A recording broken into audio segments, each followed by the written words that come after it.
Okay, item G, adopt resolution approving amendment 1 to the employment agreement between the City of San Bruno and Jovan Grogan, City Manager. This is, if those remember, when the City of Bell did their things, there are some changes to the law, so I'm going to read from the following that is a requirement, and this is what I will be reading, so understand that's why I'm looking down so I get every word correct. Based on the agreement with the City Manager, pay adjustments are reviewed annually and are dependent on various performance factors. Council met multiple times in closed session with the City Manager and determined that the amendment agreement is fair and equitable based on performance and labor market comparisons. The contract amendment provides for the same buyout options for management and vacation leave as department heads. The amendment also brings the City Manager from 12% below the median of comparable cities with the San Mateo County, based on the 2021 survey, with a salary increase of 6%, $258,203. Effective the first pay period of January 2021, the City Manager remains 6% below peers within the county. So that's something, I know it's wordy, but needs to be read. But at this time, before I open it up to the public, I want to turn to our City Manager, and who has follow-up to this item and a comment, sir. Sure. Thank you, Mayor. Thank you, City Council, and to members of the public. So I asked the Mayor to speak on this item because I wanted to share a few words, and I know that this is typically not typical, so I want to thank the Mayor for allowing me to do this.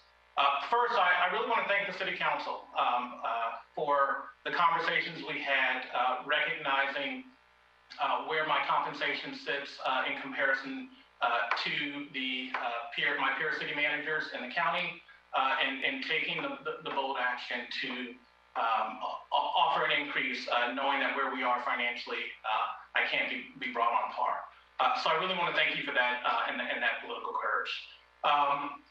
I also want to say that everybody that knows me knows that I don't do this job for the compensation. I am deeply committed to what we're doing here in San Bruno. I am deeply committed to every last member of the city team.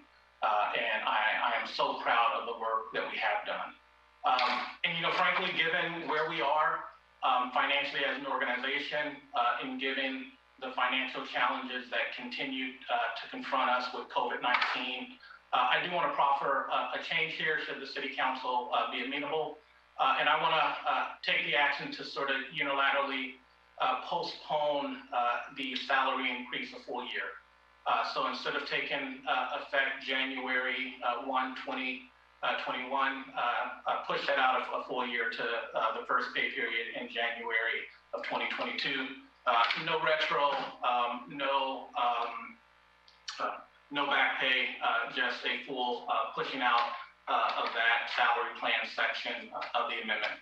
And so I want to thank you and to all members of the team. We say it internally, one city, one team, and we're all in this together. Thank you, City Manager. I'll have to check with the attorney, but my understanding is that council, if wishing to accept that from the City Manager, can make that modification. We do not need to separately pull it and vote for it. You correct me, but as long as we give direction that can be modified, we don't need to have it come back with a new resolution. Is that correct? That's correct, Mr. Mayor. The City Council approves the request to extend the salary portion of the amendment for a year. We'll reflect that in the amendment to the contract when before it's finalized and signed. Okay, thank you. At this time, I'd like to open it to the public, and obviously it can be on any item on consent since we've gone through a lot. So, City Clerk, if you would. Yes, we have Paul Wapensky. Good evening. I'd like to talk about the City Manager raise. The median income in San Bruno is $133,479. Lots of people are out of work. We just cut $8 million from the budget. We raised the sales tax. I'm sure Recology is going to come for more money soon. Yet the council is going to approve a 6% increase in the City Manager's salary. That's $84,000 more than our Congresswoman makes, and 21,000 more than the Vice President of the United States, as a perspective. Every council meeting talks about how bad our finances are, and he just came out and he said he doesn't work for the money. Then maybe we should spend that money on people who need it. I don't begrudge him any, not making a good salary, and he seems to do a good job for the city. He's on top of what's going on. But I asked the five members of the council, how can you possibly justify a 6% pay raise to someone making almost double the median income in a time when so many people either don't have employment, are not getting a salary, and not getting salary increases at all? Thank you. Thank you. Next speaker, please. Yes, the next speaker is Shabina Hussein. I'm trying to unmute you.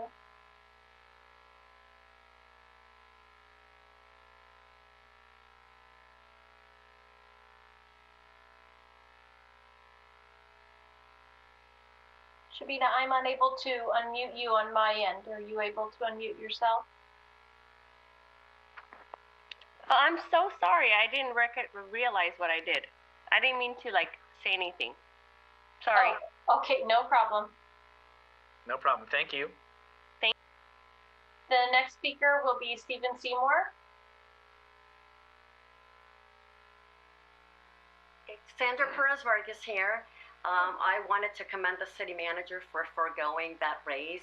I mean, the words on the street were like, how could this even be a consideration at a time like this when we're just financially doing so bad. Our city is visibly deteriorating. We see the litter every day. Not to mention, I mean, this is what I'm being told.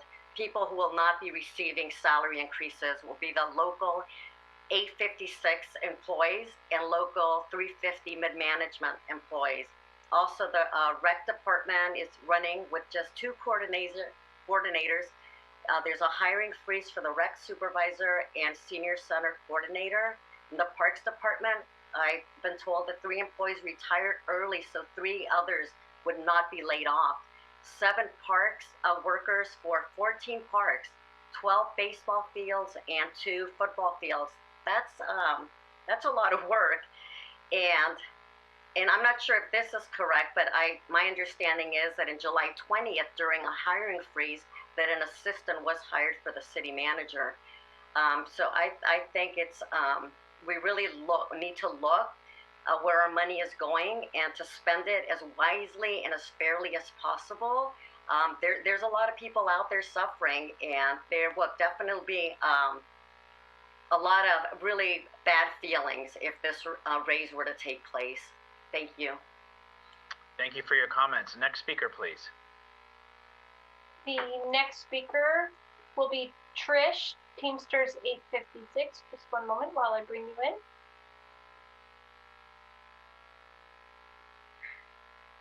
Hi, council members. Thank you. Whenever you're ready. Okay. Hi, council members. Thank you for taking the time to listen to me. I'm Trish with Teamsters 856, and I'm just calling to reiterate my comments that I sent in earlier and asking that before these raises go through, that we do take a look at your city workers, who we represent. Every city worker in the city of San Bruno have done a lot to sacrifice their own wage freezes,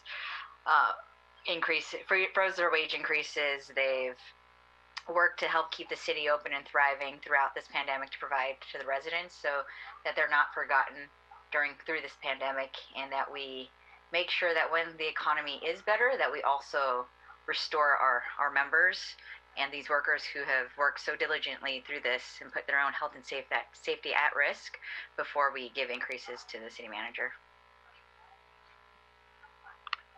Thank you very much for your comments. Next speaker, please. The next speaker is Jeffrey Tong. Hi, this is Jeffrey Tong speaking. Again, I'm one of the others that want to thank the city manager for foregoing his increase this year. for 258,000, 6% is about $15,000, enough to support one starving person who's unemployed.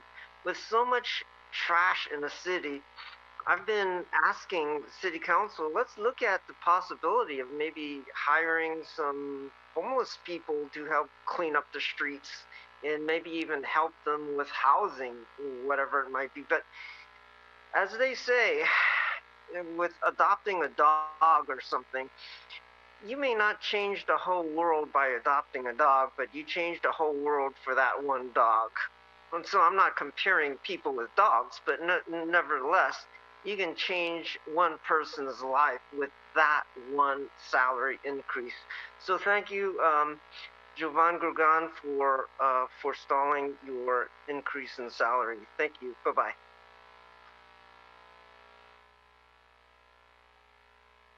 Thank you for your comments. Being no other public comment on consent, I'm going to bring it back to council. Again, everything could be taken in one action, and if we wish to concur with the manager's request, that can be done simply by modifying that as we take full action. So, I'm sorry, Councilmember Mason. Yeah, I just wanted to comment. I had written, and I just actually added a little something based on City Manager Grogan's comment, but I just wanted to thank Trish for her public comment on behalf of the San Bruno team that represents Teamsters Local 350 and Local 856 and the others who called in for public comment. I think it's important to highlight some of the movement that San Bruno has really seen in this past year. I'm focusing on this past year because I've seen it myself in revenue generation under the leadership of our city manager. When combined and implemented, these are all on their way to place San Bruno in a better position than where we are and where we have been. So in 2020, we as a city entered into the Walmart participation agreement that's going to provide approximately $3 million to the city of San Bruno on an annual basis. The transit and occupancy tax, also known as TOT, went on the ballot and was approved by the voters. The cannabis tax was placed on the ballot, was also approved by the voters. There's also been a creation and adoption of the short-term rental ordinance that was approved in 2020 and currently underway. Amongst these very impactful decisions in 2020, we're also moved and directed the staff to continue to negotiate the Bay Hill Plan, which is supposed to bring in approximately $60 million in fees to the city of San Bruno. We also saw the use of the Measure K funds actually being implemented with the plans, the designs, the procurement, all done by the city under the city manager's leadership to actually improve the bleachers and the Tom Lehrer fields along with the Lions Club. So tonight we just heard the item around the cancellation of the water and sewer rate hikes. The last meeting, we agreed to consider foregoing any CityNet cable internet rate increases and agreed to have staff make a request to Recology to forego an increase in 2021. This is all being done to assist not those who can afford to pay these impacts, but those who are really living on the margins. We also did not provide increases to Local 350 and Local 856. So it only makes sense that the city manager would also forego his increase in 2021. Finally, I just really want to thank City Manager Grogan. This was not expected for making something that seemed really so unattainable for 7 years more beautiful by such a simple fix. And this is really these moments that make our city manager so valuable. With just putting grass at Florida Park, it really alleviated the blight for the entire neighborhood who has been living with that for 7 years. As we continue to create the foundation of financial stability and strong governance, I look forward to seeing what the next year brings to San Bruno under your leadership, City Manager Grogan. It has been an amazing year, and I thank you for everything that you've done. Thank you. Councilmember Hamilton, you did have your hand up, but then it went down. Mostly because Councilmember Mason said what I wanted to say so much more eloquently than I was going to. So I will shorten my statement to commending the city manager for this action. Anything else from the Vice Mayor or Council Member? If Vice Mayor Medina. I'd like to say thank you. I look forward to working with our city manager, and we're getting a lot of stuff done. And thank you for taking this position, and thank you for deferring an increase like all our other employees. So, thanks. Councilmember Salazar? I'll also echo what's been said and offer my appreciation to the city manager for this gesture and for all his hard work over the past couple of years. We have seen a lot of progress, and I think this was the right thing to do, and I appreciate his effort to make things right and make sure that fairness and equity is well represented. And with that, I think we've heard. Hold on. Can the mayor say something, and then I'll throw it back to you? Okay. Just so we all have a chance. No, just wanted to say, Vice Mayor Medina was, and so was I, former city employees. So, at times when people are, whether it was back then when we had furloughs or whatever, or when we took a freeze so we didn't have other situations arise, it's important. And we acknowledge the employees of 856 and 350 that do the job, come to work, and have worked through all these challenging times. And also, city manager, you are responsible for the day-to-day operations. So I appreciate you leading by example and asking for this to be deferred. And yes, it is uncharacteristic for the manager to speak, but I appreciate our conversation, and I thank you for your comments.